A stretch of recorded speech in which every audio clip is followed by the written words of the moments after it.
Hello everyone, Tapovan civil services में आपका स्वागत है। तो आइए आज हम एक नया टॉपिक इतिहास का नए साम्राज्य और राज्यों के बारे में चर्चा करेंगे, जो सीटेट जुलाई 2024 के एग्ज़ाम से के पॉइंट ऑफ व्यू से अत्यंत महत्वपूर्ण और प्रभावी है। तो इसमें जो है तो चर्चा की गई है किस प्रकार से नए राजवंशों का उदय होता है, उनकी वंशावलियाँ क्या हैं, और चोल, चालुक्य और पुलकेशिन द्वितीय के बारे में इसमें चर्चा की गई है। इसमें हर्षवर्धन जो राजा थे तो हर्षचरितम उनके बारे में, उनके साम्राज्य के बारे में एक रचना है जो संस्कृत के महान कवि बाणभट्ट जी के द्वारा रची गई है। उनके आश्रयदाता जो थे राजा हर्षवर्धन, उनके जीवन काल और उनके प्रशासन से संबंधित, राज्य से संबंधित उसमें वर्णन है। तो इस प्रकार से कैसे कैसे नए साम्राज्य बने, उनकी वंशावलियाँ क्या थीं और उनके राजा कैसे प्रभाव छोड़े उस समय, इन सभी चीज़ों का वर्णन इसके अंतर्गत हम करेंगे। उनके द्वारा कुछ लेख प्रशस्ति लिखे गए, उनमें उनका महत्व क्या था उस समय, और आज के जो प्रशासन हैं तो इसमें उनका महत्व क्या है। इस प्रकार से हम इसमें चर्चाएं करेंगे। तो ये जो टॉपिक है नए साम्राज्य और राज्य, तो आइए इसको हम एक कहानी के माध्यम से शुरू करेंगे। एनसीईआरटी कहानी बेस्ड है, इंटरेस्ट आता है। हो सकता है एनसीईआरटी आपको लगता हो बोरिंग, थोड़ा मानता हूँ, लेकिन इसकी नोट्स आप बनाएं क्योंकि क्वेश्चन यहीं से आते हैं और यहीं से आएंगे, यहीं से आते रहे हैं अभी तक। तो आप प्रीवियस ईयर का क्वेश्चन पेपर देखिए, एमसीक्यूज़ देखिए, तो आपको चीज़ें समझ में आ जाएंगी कि क्वेश्चन कहाँ से आते हैं, कैसे आते हैं। मेरे द्वारा कंटिन्यू एमसीक्यूज़ और प्रीवियस ईयर क्वेश्चन पेपर कराए जा रहे हैं। सपोर्ट करिए आप और उससे जुड़िए, ज़्यादा से ज़्यादा लोगों को शेयर करिए ताकि उन लोगों तक भी उसकी पहुंच सुनिश्चित हो। और आप विश्वास के साथ लगे रहिए, अपनी खुद की नोट्स बनाइए, वो हमेशा आपको काम आएगी। एक ही एग्ज़ाम में नहीं, सीटेट में ही नहीं, वर्ग 1 का एग्ज़ाम, वर्ग 2 का एग्ज़ाम, वर्ग 3 का एग्ज़ाम, या किसी भी कंपटीशन का हो, चाहे वो पीएससी का हो, यूपीएससी का हो, किसी भी कंपटीशन का एग्ज़ाम हो, सब में ये काम आएगी। इसलिए आप इसको एक बार सुनिए।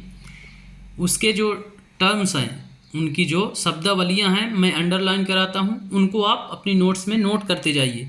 उसके बाहर किसी भी एग्ज़ाम में कोई भी क्वेश्चन नहीं बनेगा, कि आप भरोसा रखिए और धीरे धीरे बढ़ते रहिए। तो चलिए आज का सेशन शुरू करते हैं। तो पहला जो बिंदु है वह है, क्या बताती हैं प्रशस्तियाँ। दरअसल अरविंद गुप्त वंश के प्रसिद्ध राजा समुद्रगुप्त की भूमिका अदा करने जा रहा था। समुद्रगुप्त के बारे में हमें इलाहाबाद में अशोक स्तंभ पर खुदे एक लंबे अभिलेख से पता चलता है।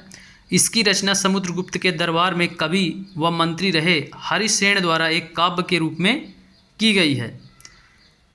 तो इससे पहला ही क्वेश्चन बनता है कि समुद्रगुप्त के बारे में जानकारी किस अभिलेख से मिलती है, या इसकी रचना किसके द्वारा की गई है, और या यह किस वंश का शासक था। तो यह गुप्त वंश का प्रसिद्ध शासक था समुद्रगुप्त। इसे भारत का नेपोलियन भी कहा जाता है, यह बात आप विशेष रूप से नोट करें। डायरेक्ट क्वेश्चन पूछा जाता है कि भारत का नेपोलियन किस शासक को कहा जाता है, या किस शासक को भारत के नेपोलियन के नाम से जाना जाता है। तो समुद्रगुप्त है, गुप्त वंश का प्रसिद्ध शासक था। किस अभिलेख से, यह अभिलेख कहाँ स्थित है, तो यह इलाहाबाद में है, अशोक स्तंभ। इस पर खुदे एक अभिलेख से क्या पता चलता है कि समुद्रगुप्त का जिक्र है इसमें, इसलिए समुद्रगुप्त की जानकारी किस अभिलेख से मिलती है, तो इलाहाबाद के अशोक के स्तंभ से। इसकी रचना किसके द्वारा, तो हरिसेन, एक कवि थे, दरबारी कवि थे समुद्रगुप्त के, उनके द्वारा काव्य के रूप में की गई है। तो यहाँ से क्वेश्चन यही 2-3 बनते हैं। अब सेकंड पैराग्राफ देखते हैं। यह एक विशेष किस्म का अभिलेख है जिसे प्रशस्ति कहते हैं। तो क्वेश्चन आएगा इलाहाबाद प्रशस्ति। तो समुद्रगुप्त की जानकारी इलाहाबाद प्रशस्ति से मिलती है। एक संस्कृत शब्द है जिसका अर्थ है प्रशंसा। प्रशस्ति का क्या अर्थ है, अभिलेख को क्या बोलेंगे, प्रशस्ति, और प्रशस्ति का भी क्या अर्थ है, तो प्रशंसा होता है। प्रशस्तियाँ लिखने का प्रचलन पहले भी था, जैसे हमने अध्याय 8 में गौतमीपुत्र की सातकर्णी की प्रशस्ति के बारे में पढ़ा भी, पिछले लेक्चर में ये मिल जाएगा आपको, परंतु गुप्त काल में इनका महत्व और बढ़ गया। तो क्वेश्चन यहीं से आता है कि समुद्रगुप्त की जानकारी किस प्रशस्ति से मिलती है, तो इलाहाबाद प्रशस्ति से समुद्रगुप्त की जानकारी मिलती है। इसके रचनाकार कौन, तो इसके हरिसेन नाम के कवि थे, उसके दरबारी कवि थे, उनके द्वारा उसके प्रशंसा में, राजा के प्रशंसा में लिखी गई थी। तो इस प्रकार से इस पैराग्राफ से 1-2 क्वेश्चन जरूर पूछे जाते हैं। अब हम देखते हैं उस प्रशस्ति के बारे में चर्चा आगे।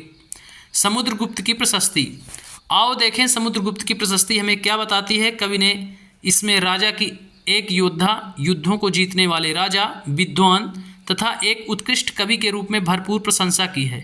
यहाँ तक कि उसे ईश्वर के बराबर बताया गया है। प्रशस्ति में लंबे लंबे वाक्य दिए गए हैं, यहाँ वैसे ही एक वाक्य का अंश दिया गया है। तो इससे ज़्यादा इम्पोर्टेंट ये नहीं है क्वेश्चन, यहाँ से क्वेश्चन कम बनते हैं, लेकिन ऊपर के पैराग्राफ से क्वेश्चन 2-3 बनते हैं।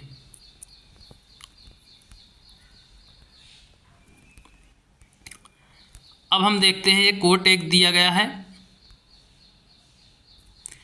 योद्धा समुद्रगुप्त जिनका शरीर युद्ध मैदान में कुठारों, कुल्हाड़ियों, तीरों, भालों, बर्छों, तलवारों, लोहे की गदाओं, नुकीले तीरों तथा अन्य सैकड़ों हथियारों से लगे घावों के दाग से भरे होने के कारण अत्यंत सुंदर दिखता है।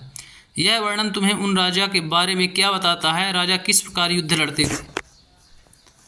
अत्यधिक रिस्क के युद्ध थे उस समय, इतनी व्यवस्थाएं नहीं थी, इसलिए शरीर में काफ़ी जख्म के निशान हैं। इसमें शरीर में काफ़ी जख्म के निशानों की ओर संकेत किया गया है। अब देखते हैं, कुछ मूर्तियां और सिक्के दिए गए हैं। अगर तुम मानचित्र 7 को गौर से देखो तो पाओगे कि एक क्षेत्र को हरे रंग से रंगा गया है। तुम्हें पूर्वी समुद्र तट के साथ साथ एक क्रम में लाल बिंदु दिखेंगे। उसी तरह कुछ क्षेत्र बैगनी और नीले रंग के भी मिलेंगे, तो नीचे मानचित्र में भी हम देखेंगे। यह मानचित्र इस प्रशस्ति में प्राप्त जानकारियों के आधार पर बनाया गया। हरिसेन 4 विभिन्न प्रकार के राजाओं और उनके प्रति समुद्रगुप्त की नीतियों का वर्णन करते हैं। तो जो ये प्रशस्ति है, तो इसमें क्या वर्णन है?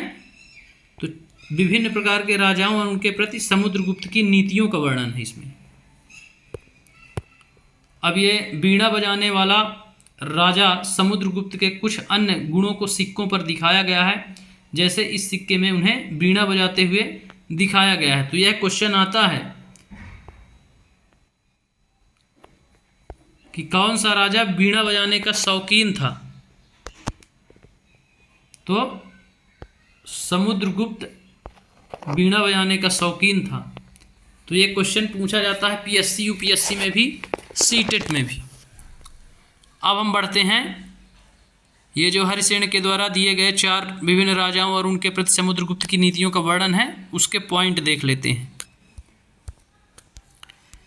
तो मानचित्र में हरे रंग का क्षेत्र आर्यावर्त के उन 9 शासकों का है जिन्हें समुद्रगुप्त ने हराकर उनके राज्यों को अपने साम्राज्य में मिला लिया। नंबर 2 है, इसके बाद दक्षिणापथ के, अभी हमने देखा दक्षिणापथ जहाँ 7 वाहन आए थे। इसके बाद दक्षिणापथ के 12 शासक आते हैं। इनमें से कुछ ही राजधानियों को दिखाने के लिए मानचित्र पर लाल बिंदु दिए गए हैं। इन सब ने हार जाने पर समुद्रगुप्त के सामने समर्पण किया था। समुद्रगुप्त ने इन्हें फिर से शासन करने की अनुमति दे दी, अर्थात इनको समुद्रगुप्त जीत लिया, इन्होंने आत्मसमर्पण कर दिया उसके सामने। फिर भी उदारता दिखाते हुए समुद्रगुप्त ने इनको पुनः शासन करने की अनुमति प्रदान कर दी कि जाइए आप अपने राज्यों में शासन करिए। यह है एक अच्छे राजा की उदारता, इसलिए समुद्रगुप्त को महान शासक या भारत का नेपोलियन कहा जाता है। अब नंबर 3 देखते हैं, तो पड़ोसी देशों का आंतरिक घेरा बैगनी रंग से रंगा गया है। इसमें से असम, तटीय बंगाल, नेपाल, उत्तर पश्चिम के कई गण या संघ आते थे। ये समुद्रगुप्त के लिए उपहार लाते थे, उनकी आज्ञाओं का पालन करते थे तथा उनके दरबार में उपस्थित हुआ करते थे। जो हमारे क्या थे उस समय के समुद्रगुप्त के पड़ोसी देशों का आंतरिक घेरा जो है वो बैगनी रंग से, तो ये क्या करते थे? समुद्रगुप्त के लिए उपहार लाते थे और उसकी आज्ञाओं का पालन करते थे, और दरबार में जब वो बोलता था ये उपस्थित होते थे। तो इस प्रकार से हरा रंग जो था वो आर्यावर्त के 9 शासकों को, फिर आता है लाल रंग, वो दक्षिणापथ के 12 शासकों को दर्शाता है। पड़ोसी देशों का आंतरिक घेरा बैंगनी रंग से। अब आते हैं नंबर 4 पॉइंट पर। बाह्य इलाकों के शासक जिन्हें नीले रंग से रंगा गया है संभवतः कुषाण या शक वंश के थे। इसमें श्रीलंका के शासक भी थे। इन्होंने समुद्रगुप्त की अधीनता स्वीकार की और अपनी पुत्रियों का विवाह उससे किया। तो इसमें कौन थे नीले रंग में? कुषाण और शक, साथ में श्रीलंका, और इन्होंने वैवाहिक संबंध स्थापित किए राजा से। तो इस प्रकार 4 पॉइंटों में हमने देखा कि कैसे उसकी कुछ विजय गाथाओं का वर्णन है, साम्राज्य विस्तार का वर्णन है, वैवाहिक संबंधों को देखा। अब अगले देखते हैं अगले पैराग्राफ पर। मानचित्र में प्रयाग इलाहाबाद का पुराना नाम उज्जैन था। अब वर्तमान में भी प्रयागराज ही है इलाहाबाद का। उज्जैन तथा पाटलिपुत्र ढूंढो ये गुप्त शासन के महत्वपूर्ण केंद्र थे। उज्जैन मध्य प्रदेश, महाकाल की नगरी उज्जैनी। अब उज्जैन वर्तमान में, पाटलिपुत्र वर्तमान पटना बिहार, ये गुप्त शासन के प्रमुख केंद्र हुआ करते थे। आर्यावर्त तथा दक्षिणापथ के राजाओं के साथ समुद्रगुप्त के व्यवहार में क्या अंतर था? पूछता है आर्यावर्त और दक्षिणावर्त में। आर्यावर्त के राज्यों को शासन करने की उसने अनुमति नहीं दी, लेकिन दक्षिणापथ को 12 शासक जो थे उनको जीतने के बाद वह बोला कि आप विधिवत अपने राज्यों पर शासन कर सकते हैं। लेकिन आर्यावर्त के लिए ऐसा जिक्र नहीं किया है, 9 शासकों को पराजित किया था। ये जो साम्राज्य हैं यहाँ पे उसका विस्तार था, ये दिए गए हैं। थानेश्वर, मथुरा, कन्नौज, प्रयाग, पाटलिपुत्र, नालंदा, उज्जैन, भरूच, बल्लवी। भरूच बल्लवी गुजरात के हैं, उज्जैन एमपी का है, मथुरा, कन्नौज, थानेसर ये सब यूपी के हैं, प्रयागराज भी, पाटलिपुत्र, नालंदा बिहार के हैं, सातवाहन अजंता महाराष्ट्र के हैं, एहोल चालुक्य कर्नाटका के हैं, कांचीपुरम आंध्र प्रदेश के हैं, मदुरई पांड्य सब तमिलनाडु के हैं, महाबलीपुरम अरिकामेडु पुहार पुदुचेरी का है, पुहार बंदरगाह हमने चर्चा की थी पिछले अध्याय में, अरिकामेडु की चर्चा की थी। तो इस प्रकार से दर्शाया गया है। जो ऊपर चारों बिंदु हैं उन्हीं का जिक्र है नीचे। अब हम वंशावलियाँ और विक्रम संवत कब से प्रारंभ हुआ, ये क्वेश्चन आता है कि विक्रम संवत की शुरुआत कब से हुई, किस राजा ने की, दोनों क्वेश्चन आते हैं। तो पहले कोट ही देख लेते हैं। विक्रम संवत 58 ईसा पूर्व में प्रारंभ होने वाले विक्रम संवत को परंपरागत रूप से गुप्त राजा चंद्रगुप्त द्वितीय के नाम से जोड़ा जाता है और ऐसा कहा जाता है कि उन्होंने शकों पर विजय के प्रतीक के रूप में इस संवत की स्थापना की तथा विक्रमादित्य की उपाधि धारण की। तो ये वेरी वेरी इंपॉर्टेंट कोट है जो आपको याद रखना है कि 58 ईसा वर्ष पूर्व विक्रम संवत की क्या हुई, शुरुआत हुई। किसने करी? गुप्त राजा चंद्रगुप्त द्वितीय या विक्रमादित्य, उपाधि थी उसकी विक्रमादित्य। तो चंद्रगुप्त द्वितीय के नाम से पूछा जाएगा या फिर विक्रमादित्य के नाम से पूछा जाएगा। तो आपको दोनों चीज़ें याद रखनी है कि वही है, एक ही राजा का नाम है ये। विक्रमादित्य उसकी उपाधि है और चंद्रगुप्त द्वितीय उसका नाम है, उज्जैनी का शासक था। तो इस प्रकार आप इनको याद रखेंगे। और विक्रम संवत या वर्तमान के ईसवी सन से भी जोड़ सकता है। आप 57 वर्ष पीछे चले जाइए तो विक्रम संवत हो जाएगा। इसी प्रकार ईसवी सन शक संवत भी है एक। ईसवी सन जो अभी चल रहा है तो ईसा मसीह के ग्रिगोरियन कैलेंडर चल रहा है जो हम फॉलो करते हैं, और हम विक्रम संवत भी करते हैं, लेकिन वो पीछे चल रहा है, ईसा पूर्व की बात है यहाँ। इसलिए 57 वर्ष उसमें क्या करेंगे,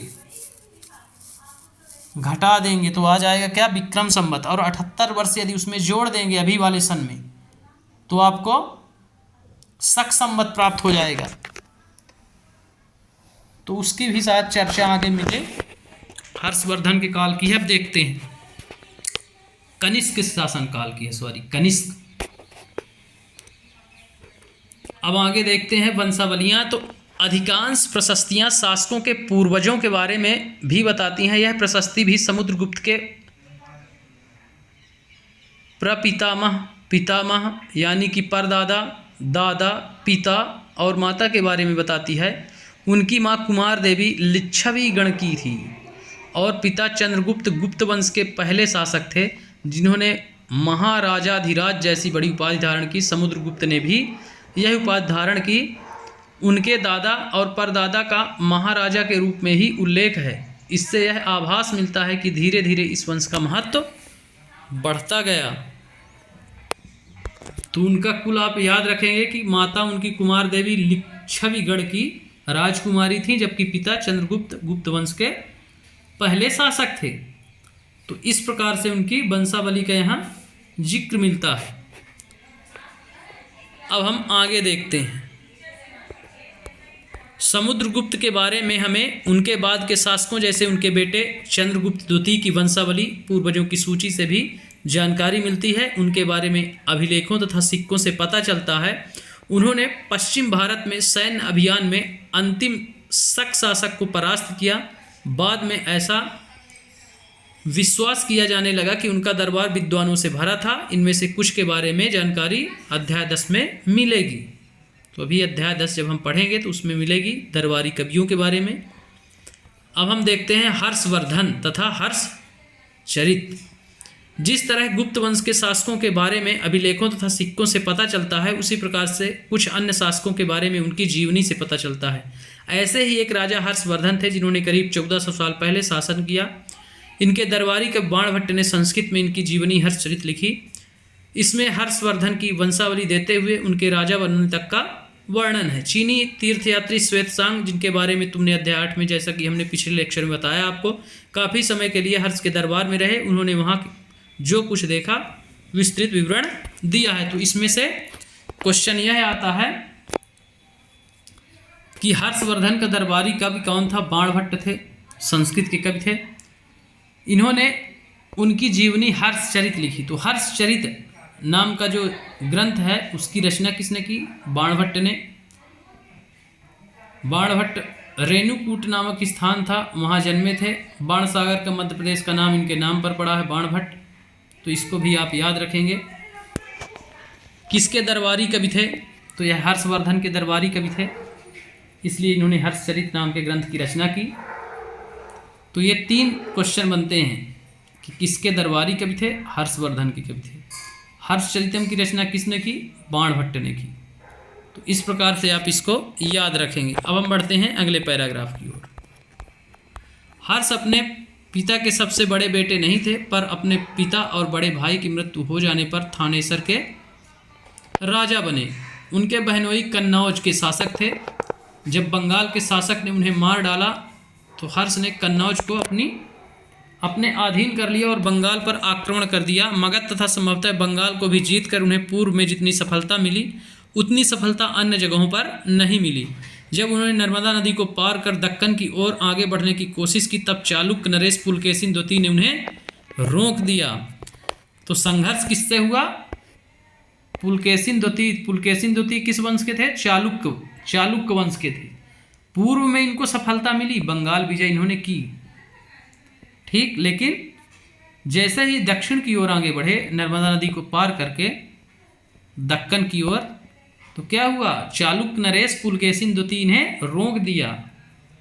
तो इस प्रकार संघर्ष हुआ और ये वापस आ जाएंगे। अब हम देखते हैं आगे। तो यहाँ से आप याद रखेंगे कि हर्षवर्धन का संघर्ष किससे हुआ, किस क्षेत्र के लिए हुआ? तो दक्कन के लिए या दक्षिण भारत के लिए। चालुक्य नरेश पुलकेशिन द्वितीय से। पुलकेशिन द्वितीय भी एक महान सम्राट था। अब हम आगे बढ़ते हैं। पल्लव, चालुक्य और पुलकेशिन द्वितीय की प्रशस्तियाँ। इस काल में पल्लव और चालुक्य दक्षिण भारत के सबसे महत्वपूर्ण राजवंश थे। पल्लवों का राज्य उनकी राजधानी कांचीपुरम के आसपास के क्षेत्र से लेकर कावेरी नदी के डेल्टा तक फैला था, जबकि चालुक्यों का राज्य कृष्णा और तुंगभद्रा नदियों के बीच स्थित था। तो आप दोनों को याद रखेंगे। पल्लवों की राजधानी क्या थी? तो कांचीपुरम थी। पल्लवों की राजधानी क्या थी? कांचीपुरम। क्षेत्र क्या था? कावेरी के डेल्टा तक का क्षेत्र था। वहीं चालुक्यों की अगर बात करें तो कृष्णा से तुंगभद्रा नदियों के बीच का क्षेत्र। आप इसको नोट कर सकते हैं अपनी नोट्स बुक में, यहाँ से क्वेश्चन पूछा जाएगा। फिर आता है चालुक्यों की राजधानी एहोल थी। ये भी आप रखेंगे। जैसे पल्लवों की राजधानी कांचीपुरम थी, ठीक उसी प्रकार चालुक्यों की राजधानी एहोल थी। एहोल अभिलेख भी लिखा गया था। तो आप याद रखेंगे, सही जोड़ी में पूछा जाता है। एक तरफ राजवंशों के नाम दे दिए जाएंगे, दूसरी तरफ उनकी राजधानियाँ, और आपको बोला जाएगा कॉलम ए से कॉलम द्वितीय को मिलान करिए, उसके नीचे कूट दे दिए जाएंगे। तो आप इसको विशेष रूप से ध्यान रखेंगे कि पल्लवों की राजधानी कांचीपुरम थी, जिसका विस्तार कावेरी नदी के डेल्टा तक था, जबकि चालुक्यों की राजधानी एहोल थी और इनके राज्य का विस्तार कृष्णा और तुंगभद्रा नदियों के बीच स्थित था। यह एक प्रमुख व्यापारिक केंद्र भी था। एहोल जो था उनकी राजधानी, तो यह एक प्रमुख व्यापारिक केंद्र भी था। धीरे धीरे एक धार्मिक केंद्र भी बन गया, जहाँ कई मंदिर थे। पल्लव और चालुक्य एक दूसरे की सीमाओं का अतिक्रमण करते थे। मुख्य रूप से राजधानियों को निशाना बनाया जाता था जो समृद्ध शहर थे। तो राजधानियाँ समृद्ध शहर थीं, इन्हीं को टारगेट बनाकर एक दूसरे की राजधानियों को ये अतिक्रमण करने का, हड़पने का कार्य करते रहते थे। तो जो एहोल थी वो क्या थी? यह प्रमुख व्यापारिक केंद्र के साथ साथ क्या हो गए थे? धार्मिक केंद्र भी बन गए थे। तो क्वेश्चन सिर्फ राजधानी और उनके सही जोड़ी के रूप में ही पूछा जाता है। फिर है पुलकेशिन द्वितीय, सबसे प्रसिद्ध चालुक्य राजा थे। उनके बारे में हमें उनके दरबारी कवि रवि कीर्ति द्वारा रचित प्रशस्ति से पता चलता है। इसमें उनके पूर्वजों, खासतौर से पिछली 4 पीढ़ियों के बारे में बताया गया है। पुलकेशिन द्वितीय को अपने चाचा से यह राज्य मिला था।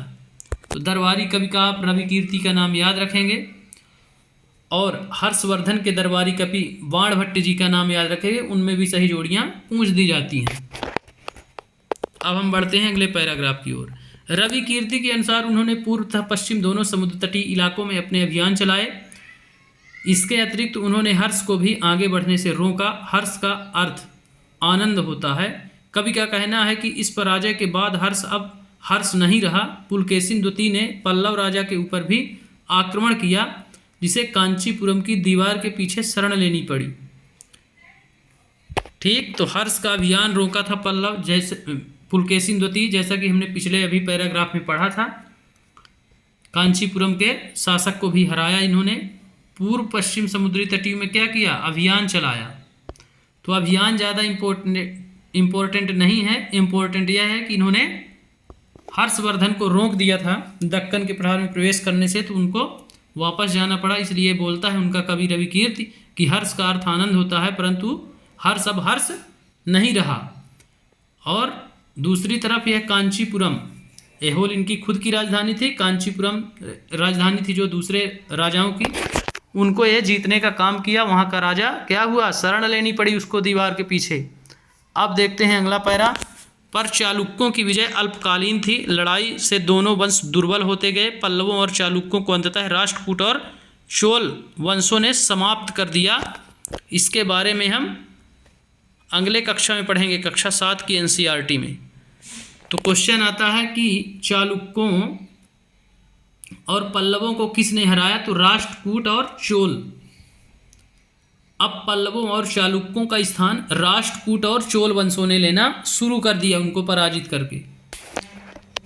तो ये वंशावलियाँ क्रमानुसार पूछी जाती हैं, या यह भी क्वेश्चन आता है कि इनको पराजित किसने किया? तो राष्ट्रकूट और चोल वंश, इनको आप नोट कर लीजिए। अब आते हैं इन राज्यों का प्रशासन कैसे चलता था। अभी तक था साम्राज्य विस्तार की नीतियाँ क्या थीं, कौन दरबारी कवि थे, कौन से लेख हैं जो उनके वंशावलियों को बताते हैं। इस प्रकार से हमने अभी तक देखा। अब हम देखेंगे उनकी प्रशासनिक व्यवस्था क्या थी। तो पहले के राजाओं की तरह ही इन राजाओं के लिए भूमि कर सबसे महत्वपूर्ण बना रहा, अर्थात आय का स्रोत मुख्यतः क्या था? भूमि कर ही था। प्रशासन की प्राथमिक इकाई गांव होते थे, लेकिन धीरे धीरे कई नए बदलाव आए। राजाओं ने आर्थिक, सामाजिक, राजनीतिक या सैन्य शक्ति रखने वाले लोगों का समर्थन जुटाने के लिए कई कदम उठाए। तो प्राथमिक इकाई प्रशासन की जो थी वो गांव थी। तो ये भी पूछा जाता है कि प्रशासनिक इकाई क्या थी, तो गांव थी, क्योंकि हम प्रशासनिक राज्यों का प्रशासन ही पढ़ रहे हैं तो उसका क्रम होता है कि प्रशासनिक इकाई को क्रम से सजाएं। तो सबसे प्राथमिक या निम्न कोटि की जो शुरुआती दौर की बेसिक जो आधारशील थी वह थी ग्रामीण या गांव। गांव एक इकाई के रूप में था प्रशासन के क्षेत्र में। इसमें कुछ बिंदु दिए हैं, अब देखते हैं। कुछ महत्वपूर्ण प्रशासकीय पद अनुवांशिक बन गए, अर्थात बेटे अपने पिता का पद पाते थे, जैसे कि कवि हरिसेन अपने पिता की तरह महादंडनायक अर्थात मुख्य न्याय अधिकारी थे। फिर दूसरा पॉइंट कहता है कभी कभी एक ही व्यक्ति कई पदों पर कार्य करते थे, जैसे कि हरिसेन एक महादंडनायक होने के साथ साथ कुमारा मात्र अर्थात एक महत्वपूर्ण मंत्री तथा एक संधि विग्रहित अर्थात युद्ध और शांति के विषय का भी मंत्री था। फिर है नंबर 3 पॉइंट है संभवतः वहाँ के स्थानीय प्रशासन में प्रमुख व्यक्तियों का बहुत बोलबाला था। इसमें नगर श्रेष्ठी यानी मुख्य बैंकर तथा शहर का व्यापारी, सार्थवाह यानी व्यापारियों के काफिले का नेता, प्रथम कुलिक अर्थात मुख्य शिल्पकार तथा कायस्थों यानी लिपिकों के प्रधान जैसे लोग होते थे। तो यहाँ से क्वेश्चन डायरेक्ट पूछे जाते हैं। इस समय क्या था, कुछ प्रशासनिक पद क्या थे, अनुवांशिक बन गए थे, जैसे कवि उनका जो हरिसेन था महादंडनायक अर्थात मुख्य न्यायाधिकारी, ये उनको पद उनके पिताजी से वंशानुगत रूप में प्राप्त हुआ। फिर दूसरा पॉइंट बताता है हमें कि जो एक ही व्यक्ति था वो कई पदों पर भी कार्य कर सकता था। जैसे अभी भी कई एमएलए या सांसद होते हैं जिनको कई विभागों का मंत्री बना दिया जाता है, ठीक उसी प्रकार पहले भी ये कहानियाँ थी। तो फिर से हरिसेन का ही जिक्र है कि महादंडनायक के साथ उन्हें कुमारा मात्र अर्थात महत्वपूर्ण मंत्री या युद्ध व शांति के विषयों पर चर्चा करने का मंत्री बनाया गया। संधि विग्रहित, संधि करना है या युद्ध करना है। और अब देखते हैं नंबर 3, तो वहाँ के स्थानीय प्रशासक में प्रमुख व्यक्तियों का बोलबाला था। इसमें से नगर श्रेष्ठी, प्रमुख बैंकर, तो उसको नगर श्रेष्ठी के नाम से एक क्वेश्चन आते हैं। एक तरफ पुराने नाम और एक तरफ नए नाम आपको दे देगा उपनाम। जैसे शहर का व्यापारी सार्थवाह यानी सार्थवाह व्यापारी के लिए किया गया है, जो व्यापारियों का नेता होता था। प्रथम कुलिक शब्द अर्थात शिल्पकारों का मुखिया, कायस्थों लिपिकों का प्रधान। तो इस प्रकार की शब्दावलियाँ पूछी जाती हैं, तो आप इनकी सही जोड़ी के तौर पर आप इनको बना सकते हैं, इसमें से क्वेश्चन आएंगे। अब हम आगे बढ़ते हैं। इस तरह की नीतियाँ कुछ हद तक प्रभावशाली होती थीं, पर समय के साथ साथ इनमें कुछ व्यक्ति इतने अधिक शक्तिशाली हो जाते थे कि अपना स्वतंत्र राज्य स्थापित कर लेते थे। इस समय क्या था, नीतियाँ तो प्रभावशाली थी, परंतु दूर दराज के कुछ ऐसे छोटे राजा थे जो अपने आप को स्वतंत्र घोषित कर देते थे या स्वतंत्र राज्य की स्थापना भी कर लेते थे। उसका मतलब कहने का ये है। अब बढ़ते हैं एक नए प्रकार की सेना। अभी तक हमने देखा प्रशासनिक व्यवस्था क्या थी, गांवों का प्रशासन क्या था, उसमें व्यापारियों की भूमिका क्या थी, शिल्पकारों की भूमिका क्या थी, कवियों की भूमिका क्या थी। अब हम देखते हैं एक नए प्रकार की सेना। तो कुछ राजा अभी भी पुराने राजाओं की तरह एक सुसंगठित सेना रखते थे, जिसमें हाथी, रथ, घुड़सवार, पैदल सिपाही होते थे, अर्थात गज सेना, रथ सेना, घुड़सवार सेना और पैदल सेना। ठीक, ये 4 प्रकार की सेनाएं थी।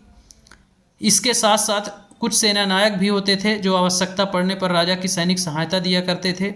इन सेना नायकों को कोई नियमित वेतन नहीं दिया जाता था, बदले में इनमें से कुछ को भूमिदान दिया जाता था। दी गई भूमि से ये कर वसूलते थे, जिसमें से वे सेना व घोड़ों की देखभाल करते थे। साथ ही वे इससे युद्ध के लिए हथियार जुटाते थे। इस तरह के व्यक्ति सामंत कहलाते थे। जहाँ कभी भी शासक दुर्बल होते थे, ये सामंत स्वतंत्र होने की कोशिश करने लगते थे, यहाँ तक कि कुछ सामंत स्वतंत्र घोषित कर देते थे, अपने आप को अपना राज्य स्थापित कर लेते थे। तो क्वेश्चन आता है कि सामंतों को शासन व्यवस्था चलाने के लिए क्या किया जाता था। तो इनको वेतन नहीं दिया जाता था, भूमि दे दी जाती थी, भूमि दान कर दिया जाता था। सामंती व्यवस्था ही थी, उस भूमि से सामंत अपनी सेना का खर्चा कर वसूल करके, सेना का खर्चा, स्वयं का खर्चा, जो कुछ बचता था शेष, तो कुछ भाग उसका मुख्य राजा को भेज देता था। इस प्रकार से सामंती व्यवस्था चलती थी और वह युद्ध काल में राजा की सहायता करता था। तो इस प्रकार से 4 प्रकार की सेनाओं का वर्णन मिलता है: रथ सेना, हाथी, घुड़सवार और पैदल सिपाही। सेना नायकों को नियमित वेतन न देकर भूमि दान कर दिया जाता था या कोई भूखंड दे दिया जाता था बड़ा सा, कि आप इसमें से सेना का खर्चा चलाइए, अपना खर्चा चलाइए और कुछ भाग साम्राज्य को दीजिए, या आप सहायता के लिए तत्पर रहेंगे, जब कभी आवश्यकता होगी राजा को आप अपनी सेना लेकर सीधे पहुंचेंगे। तो जब राजा दुर्बल होने लगता था तो कभी कभार ये क्या करते थे, स्वतंत्र हो जाते थे कि अब राजा क्या करेगा, उसके पास तो उतनी बड़ी सेना है नहीं, इसलिए ये समझ जाते थे कि राजा की दुर्बलता का फ़ायदा उठाते थे और अपने को स्वतंत्र घोषित कर देते थे। इसलिए आता है कि कुछ सामंत स्वतंत्र होने की कोशिश करते थे। तो इस प्रकार से हमने एक नए प्रकार की सेना देखा, अर्थात सामंती व्यवस्था देखी इसमें। अब चलते हैं आगे, दक्षिण के राज्यों में सभाओं का जिक्र अब देखते हैं। तो पल्लवों के अभिलेखों में कई स्थानीय सभाओं की चर्चा है। इनमें से एक था ब्राह्मण भूस्वामियों का संगठन, जिसे सभा कहते थे। ये सभाएं उप समितियों के जरिए सिंचाई, खेतीबाड़ी से जुड़े विभिन्न काम, सड़क निर्माण, स्थानीय मंदिरों की देखरेख आदि का काम करती थी। जिन इलाकों के भूस्वामी ब्राह्मण नहीं थे वहाँ उर नामक ग्राम सभा के होने की बात कही गई है। नगरम व्यापारियों के एक संगठन का नाम था। संभवतः इन सभाओं पर धनी तथा शक्तिशाली भूस्वामियों और व्यापारियों का नियंत्रण था। इनमें से बहुत सी स्थानीय सभाएं शब्दावलियों तक काम करती थी। तो इसमें से 2 सभाओं का जिक्र है। इसमें से एक है नगरम, अर्थात यह व्यापारियों के संगठन का नाम था। इसमें शामिल थे धनी तथा शक्तिशाली भूस्वामी और व्यापारी का नियंत्रण होता था। तो आप नगरम को याद रखेंगे। और जो पहली थी उसको सभा बोलते थे। यह एक ब्राह्मण भूस्वामी, भूमि स्वामियों में भी कौन, ब्राह्मण। तो पल्लवों के अभिलेखों से यह जानकारी मिलती है स्थानीय सभाओं की, जिसमें से ब्राह्मण भूस्वामियों का संगठन, जिसे सभा कहते थे। ये सभाएं उप समितियों में विभाजित थी, जो सिंचाई, खेतीबाड़ी से जुड़े अन्य कामकाज, सड़क निर्माण, स्थानीय मंदिरों की देखरेख आदि का काम करती थी। और जो भूस्वामी नहीं थे ब्राह्मण, तो उर नामक ग्राम सभा में इसकी बात कही गई है, उर नामक। तो इसको भी याद रखें। जो भूमि स्वामी थे उसके लिए सभा का जिक्र है, जो भूमि स्वामी नहीं थे, जो ब्राह्मण, उनके लिए उर नामक ग्राम सभा होने की बात कही गई है। वहीं व्यापारियों के लिए नगरम, अर्थात नगर से आप अनुमान लगा सकते हैं कि नगर में व्यापारी वर्ग ज़्यादा है, इसलिए नगरम। और जो भूमि स्वामी हैं तो वो ब्राह्मणों के लिए सभा, और जिनके पास जो बगैर भूमि के ब्राह्मण थे उनके लिए उर नामक ग्राम सभा का जिक्र मिलता है। तो आप यहाँ से तीनों शब्दावलियाँ याद रखेंगे, क्वेश्चन आते हैं यहाँ से। अब हम आगे बढ़ते हैं। उस जमाने में आम लोग, अभी हमने भूमि स्वामियों को देखा, पहले राजा की प्रशासनिक व्यवस्था, उसके बाद हमने देखा सभाएं। तो भूमि स्वामियों की सभाएं, व्यापारियों की सभाएं किस किस नाम से जानी गई। अब हम देखते हैं उस जमाने में आम लोग। अब आम लोगों के बारे में, उनकी दिनचर्या के बारे में चर्चा करते हैं। तो जनसाधारण के जीवन की थोड़ी बहुत झलक हमें नाटकों तथा कुछ अन्य स्रोतों से मिलती है। चलो इसके कुछ उदाहरण देखते हैं। कालिदास अपने नाटकों में राज दरबार के जीवन के चित्रण के लिए प्रसिद्ध हैं। इन नाटकों में एक रोचक बात यह है कि राजा और अधिकांश ब्राह्मणों को संस्कृत बोलते हुए दिखाया गया है, जबकि अन्य लोग तथा महिलाएं प्राकृत बोलते हुए दिखाए गए हैं। उनका सबसे प्रसिद्ध नाटक अभिज्ञान शाकुंतलम दुष्यंत नामक एक राजा और शकुंतला नाम की एक युवती की प्रेम कहानी है। इस नाटक में एक गरीब मछुआरे के साथ कर्मचारियों के दुर्व्यवहार की बात कही गई है। तो संस्कृत कवि कालिदास, जो उज्जैनी राजा विक्रमादित्य के नवरत्नों में से एक थे, अष्टछाप का जहाज इनको कहा जाता है। तो आप याद रखेंगे इनको। कालिदास कवि शिरोमणि की उपाधि तो कई नामों से कालिदास पूछे जाते हैं। इनकी रचना का आप विशेष ध्यान रखेंगे। अभिज्ञान शाकुंतलम दुष्यंत राजा शकुंतला के नाम की कहानी का वर्णन है, जिसमें एक गरीब मछुआरे और कर्मचारियों के दुर्व्यवहार की कहानी के इर्द गिर्द घूमती है। तो क्वेश्चन आता है, कालिदास किसके दरबारी कवि थे? विक्रमादित्य के। दूसरा क्वेश्चन, कालिदास की रचना क्या है? अभिज्ञान शाकुंतलम। इनकी बहुत सारी रचनाएं हैं, विक्रमोर्वशीयम, अभिज्ञान शाकुंतलम, तो इनको आप याद रखेंगे। कुमार संभवम, ये सारी उन्हीं की रचनाएं हैं। तो आप एक दो रचनाएं और इर्द गिर्द सर्च करके लिख लेना। आप 2-3 तो मैं ही बता दिया हूँ, और बहुत सारी 8-10 रचनाएं हैं। श्यामा दंडकम है, मालविकाग्नि मित्रम है। तो ऐसी कुछ रचनाएं और आप याद रखेंगे, क्योंकि ज़रूरी नहीं है कि यही रचना पूछे। तो हम आगे कोट की ओर बढ़ते हैं। एक मछुआरे को एक अंगूठी मिली। एक मछुआरे को एक कीमती अंगूठी मिली। यह अंगूठी राजा ने शकुंतला को भेंट की थी, पर दुर्घटनावश उसे एक मछली निगल गई। जब मछुआरा इस अंगूठी को लेकर राजमहल पहुंचा तो द्वारपाल ने उस पर चोरी का आरोप लगाया और मुख्य पुलिस अधिकारी भी बहुत बुरी तरह से पेश आया। राजा उस अंगूठी को देखकर बहुत खुश हुए और उन्होंने मछुआरे को इनाम दिया। पुलिस वाला और द्वारपाल मछुआरे से इनाम का कुछ हिस्सा हड़पने के लिए उसके साथ शराब खाने चल पड़े। आज अगर किसी गरीब आदमी को कुछ मिलता है और वह पुलिस में खबर करता है, तो क्या उसके साथ इसी तरह का बर्ताव किया जाएगा? एक प्रसिद्ध व्यक्ति का नाम बताओ जिसने प्राकृत में उपदेश दिए, और एक राजा का नाम बताओ जिसने प्राकृत में अपने अभिलेख लिखवाए हैं।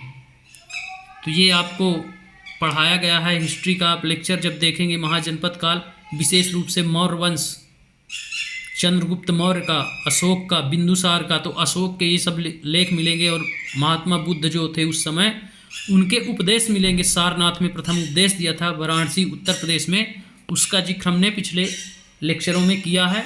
आप वहाँ से प्राप्त कर सकते हैं, उसमें से क्वेश्चन आते हैं।